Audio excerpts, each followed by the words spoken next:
ग्रामीण विकास और पंचायत, ये जो परिवार है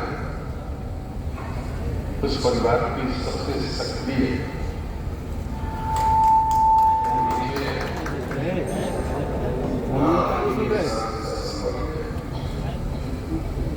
ऐसे परिवार के हमारे सभी सदस्यों का विभाग का मंत्री होने के नाते आप सबका हृदय से स्वागत करता हूं।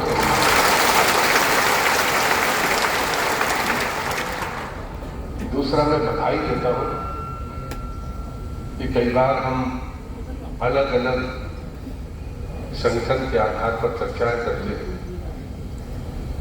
जैसे मैंने सचिवों के उसको देखा और वही कॉपी पेस्ट करके लाते थे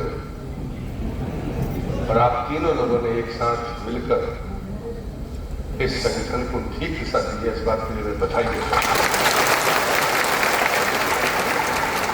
मंच पर उपस्थित मेरे मित्रों, पार्टी के वरिष्ठ नेता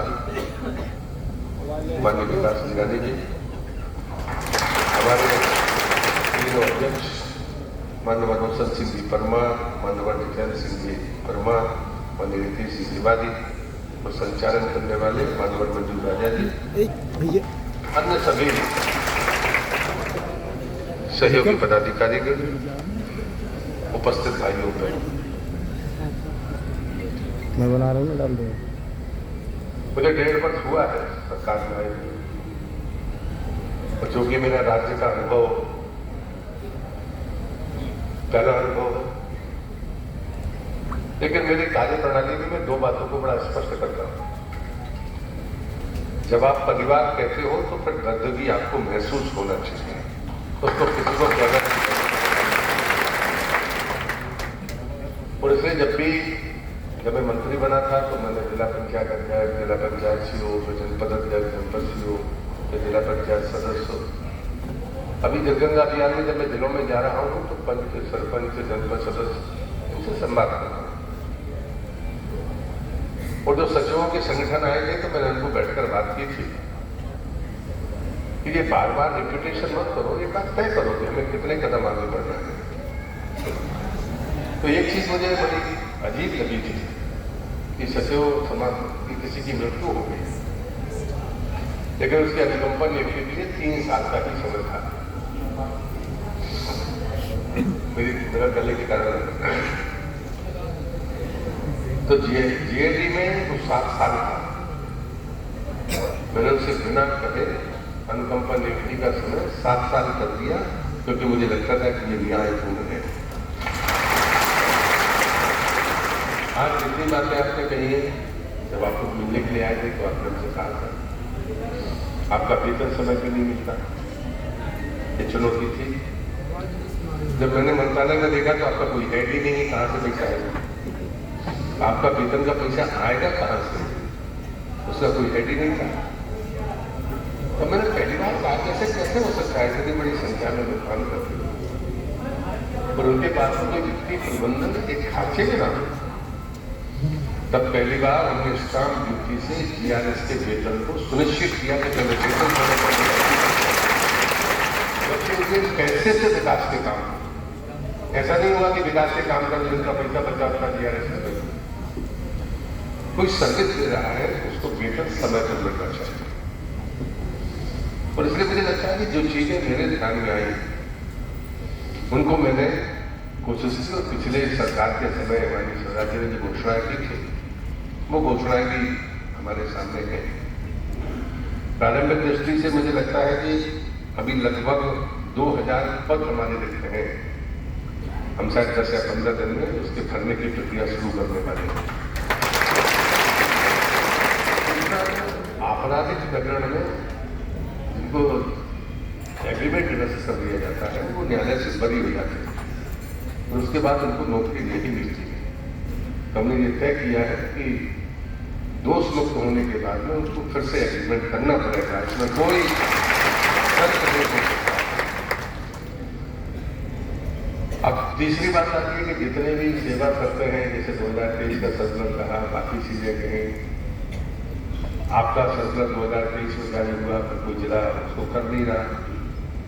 मैंने एक दिन बाकायदा वर्चुअल बात की पर हमने तय किया है कि चाहे वो ट्रांसफर की पॉलिसी हो, ट्रांसफर की पॉलिसी आपकी बन गई है और वो कलेक्टर को दे दी गई है कि वो हो सकता है। और उससे चाहे ट्रांसफर की पॉलिसी हो, चाहे आपका किसी भी प्रकार के वेतन तत्वों की बातें हो, इन सबके लिए एक सर्कुलर अलग से एक मुफ्त निकलेगा, वो संगठन के तीनों अध्यक्षों को दिया जाएगा और कहीं भी शिकायत आएगी आप मुझे अप्रोच कर सकते हैं, क्योंकि ऑफिस को अप्रोच कर सकते हैं, क्योंकि संवाद आपको करना पड़ेगा।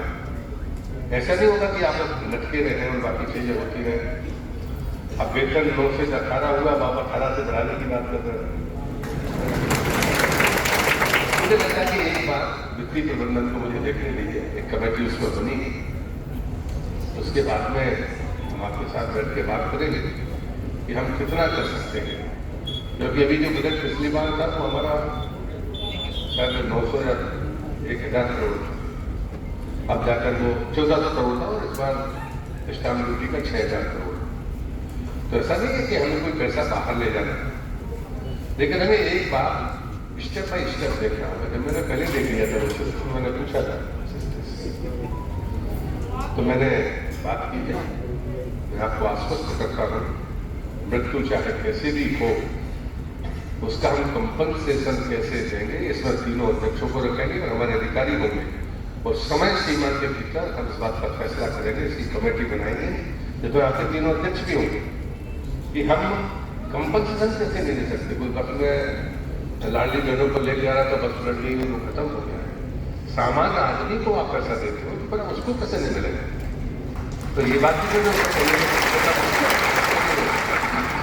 अब रहा सवाल अनुकंपा नियुक्ति का, तो जो ऑर्डर की बात है, कुछ जगह तो आपको मुख्य सचिव के नाते छुट्टियां मिल गई, लेकिन आपका कहना कि 50% आरक्षण चाहिए, जबकि मैंने अभी सचिवों की नियुक्ति में, अनुकंपा नियुक्ति में मैंने कहा कि एक बार अभी शिक्षा के पैरामीटर्स को बदलना चाहिए, क्योंकि आप कल्पना करोगे आप 20 साल पहले जिस परिस्थिति में आप पंचायत चलाते थे, आज की स्थिति क्या है।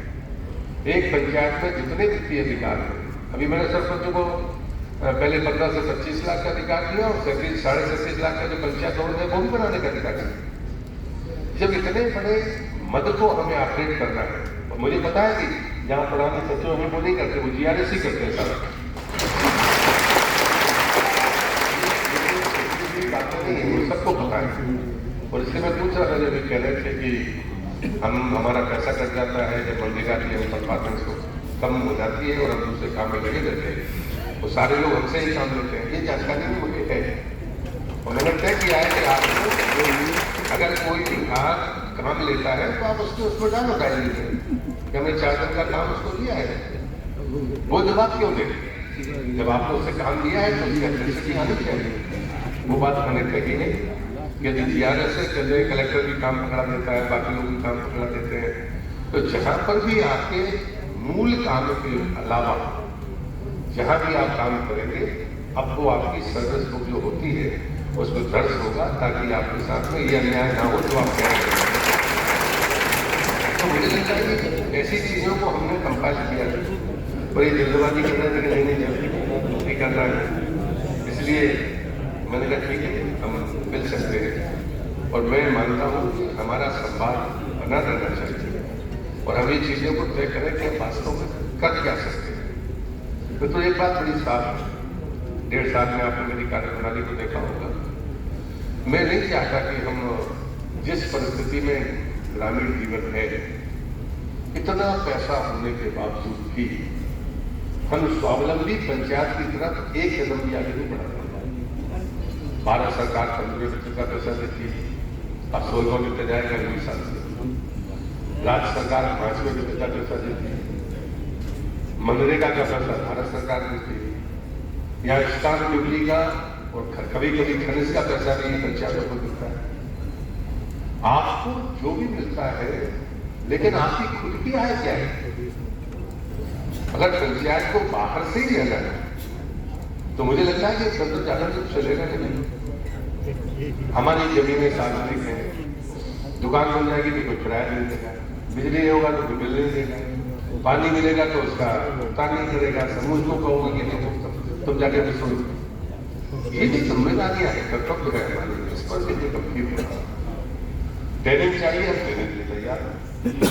अगर कोई इन विषयों पर बात करनी है, आपका संगठन उससे बात कर सकता है। मैं नहीं मानता कि एक साथ दुनिया बदल जाएगी, लेकिन कई जगह लोग ये तो कह सकते हैं कि हम 100 पंचायतों का ठेका लेते हैं, आपको 2 साल बाद बताएंगे। हमें परफॉर्मेंस दिखानी है।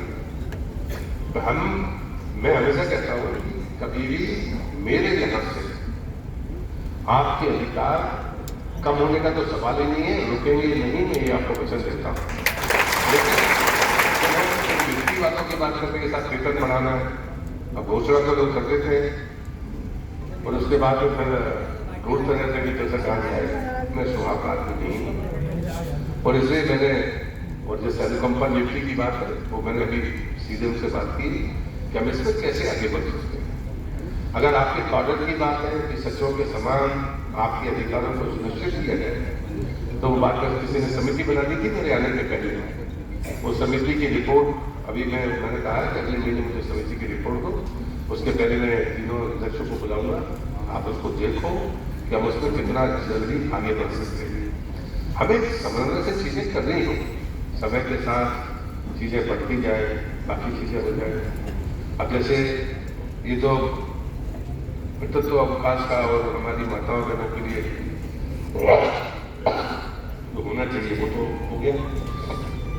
तो इसमें अगर कोई भी सर्कुलर रह गया है तो हमने आज ही निकल दिए कि एक बार में सारे सर्कुलर फिर से निकलेंगे और वही सर्कुलर आपका भारतीय सर्कुलर होगा। आपको कई बार आप उसको कह सकते हैं कि इसका पालन नहीं होगा तो हम आपके खिलाफ हैं, और वो चीजें हम भी सुनिश्चित करेंगे कि भाई ये कैसे होगा। तो इसलिए एक बात पर कि मैं बाकी जो चीजें जितनी आपकी थी वो लगभग पूरी हो गई है। एक है सिर्फ वेतन का, तो वेतन के मामले में इसलिए मैं आपको कह रहा था कि थोड़ा वृद्धि करूँ। तो एक बार हम इसको तय कर लें कि हम हमारी वित्तीय प्रबंधन में कितना बढ़ा पाना है। और दूसरा है कि कॉर्डर जो है एसएसओ का, उसमें जो आपका जैसे हमने उनको 7 साल किया अनुकंपा नियुक्ति का, आपको अनुकंपा नियुक्ति ही नहीं, आपको दुर्घटना में कोई लाभ भी नहीं, इन 2 को मैं करने वाला हूँ कि कम से कम। लेकिन जिन मामलों में वो वित्तीय की जरूरत है, जैसे आप मुझसे कहोगे हम 9 के 18 में पेमेंट करने में तो हमारे हाथ का धुला है। अभी जब आपको वेतन 2-2, 3-3 महीने नहीं मिलता था ना, तो मुझे लगता है एक व्यक्ति बोलो कब से नहीं मिला, यानी अभी फैसला 1 महीने का है कि 2 महीने का? 2 महीने का। अभी आप 20 दिन का कह रहे हैं, 2 महीने कह रहे हैं।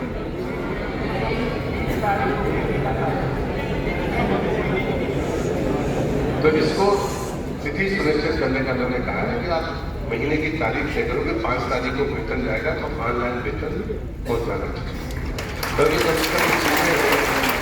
तो फिर हमें राहत मिलेगी।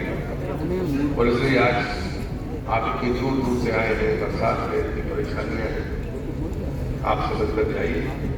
लेकिन एक बात पर विश्वास करिए कि आप ग्रामीण विकास और पंचायत मंत्रालय की वो कड़ी है जो विकास की धुरी में सबसे महत्वपूर्ण कड़ी है। राजनीतिक आश्वासन देने वाला प्राणी नहीं। सरपंच को हमने कभी नहीं कहा कि हम 15 से 25 करेंगे और 30 लाख का करेंगे। और इसलिए मुझे लगता है कि 2 चीजें हैं जिन पर हम अभी विचार करेंगे, एक आपका वेतन और दूसरा आपके रूल रेगुलेशन जो सचिव के पैरेलल हो, इन पर एक ही समिति बनी हुई है। और वित्तीय मामले में मैं आपको फिर कह रहा हूँ, जब तक मेरे पास में वित्तीय प्रबंधन नहीं होगा मैं एकदम आपको छोटा आश्वासन देने वाला नहीं हूँ। लेकिन दुर्घटना से लेकर अनुकंपा नियुक्तियां और बाकी जो चीजें हैं उनके लिए पता जरूरी है। जब हम संविधान में हैं तो बाकी वो उसमें भी है, हमारे एक और विभाग में जो संविदा वाले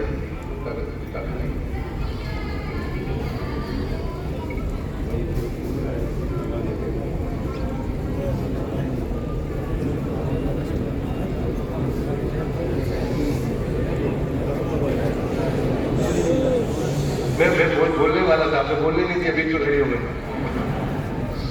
सचिव और GRS में जिसका विवाह नहीं हुआ था और वो पोस्ट पर है, एक बार वो अपने ससुराल के जिले में स्थान पर जाना चाहते हैं, वो अवसर उनके पास है, अभी चला गया, उसको पॉलिसी में आ गया है। तो विधवा जिसकी शादी हो गई है, इन सबको ये अवसर मिलेगा, आप उनको करेंगे तो जिले से बाहर भी आपका है तो आपको करना पड़ेगा। तो एक बार मैंने वन टाइम सचिवों की दी थी, क्योंकि वो जिले का कावला है, जिले से बाहर ट्रांसफर नहीं हो सकता, वो स्थिति आपकी तो और नीचे आप संविधान में, तब भी उसमें एक ऑप्शन छोड़ा है, यदि कोई ऐसे जो जिनकी विवाह नहीं हुआ, विवाह हुआ तो कैसे करेंगे, तो उसको सुनिश्चित किया है विधवा लड़कियां उनको विवाह तो उसके जिले में सर्विस को वन टाइम ट्रांसफर करने का फैसला कर दिया है। तो आप लोग को बोलने देती अभी क्यों खड़ी हुई, और इसलिए इन सब में इससे ज़्यादा कुछ कहने के लिए मेरे पास है नहीं, लेकिन आपका उत्साह, आपका स्नेह और आपका जो अपेक्षा है, मैं उसे खारिज नहीं कर रहा हूँ।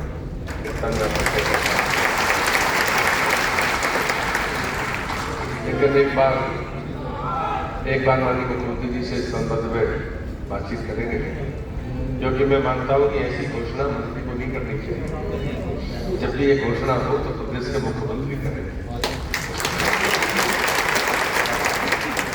इसलिए कुछ चीजें मैं बचा के करता हूँ, जो चीज मैं कर सकता था मुझे करना चाहिए, लेकिन जब अपने वित्तीय फैसले हुए तो प्रदेश का मुखिया करे, ये अच्छा है। लेकिन मैं मोदी को धन्यवाद देता हूँ कि 5वें वित्त में पिछली बार 1400 करोड़ था, इस बार 6000 करोड़। हमारे जो स्टाम्प ड्यूटी का था वो 900 करोड़ था, इस बार 2000 करोड़। तो मुझे लगता है कि जो पैसा, जैसे पिछली बार मैंने मनरेगा का काम रोक किया था, तो सरपंच ने मुझे खूब गालियाँ दी, आप लोगों ने भी दी होगी सर, नहीं दी होंगी, मुझे कोई दिक्कत नहीं है उससे। लेकिन आप ये बताओ, 8 लाख काम अधूरे थे, आपके पोर्टल में 20 से ज़्यादा आप चढ़ा नहीं सकते, आपका काम पूरा हो गया, लेकिन वेतन नहीं हुआ तो वो उस पर दिखता है पोर्टल पे क्या अधूरा है, तो आप कैसे करोगे? तो ऐसी स्थिति में ये जो टेक्निकलिटी है, उसका भी रास्ता निकला कि भाई ठीक है, लेकिन 4 महीने के भीतर ही 4 लाख काम पूरे हो गए। अब वो बैकलॉग 2-2.5 लाख पर आगे रुक गया है, तो रहेगा स्वाभाविक। और ये करने का काम कोई और कर रहा है, आप ही तो करते हो, कोई सज्जन तो करता नहीं है, GRS ही करता है। तो मुझे लगता है कि ऐसा नहीं है कि ये जानकारियां नहीं है, ये जानकारियां हैं। अब मैंने पौधारोपण पर प्रतिबंध लगाया था पिछले बार, इस बार भी मैंने सशक्त खोला। आप GRS हो, आपकी बात जो भी पंचायत हो, कभी पलटकर एक मनुष्य होने के नाते पलट कर देखो, क्या इंसान ने वृक्ष लगाया, कितने बच्चे।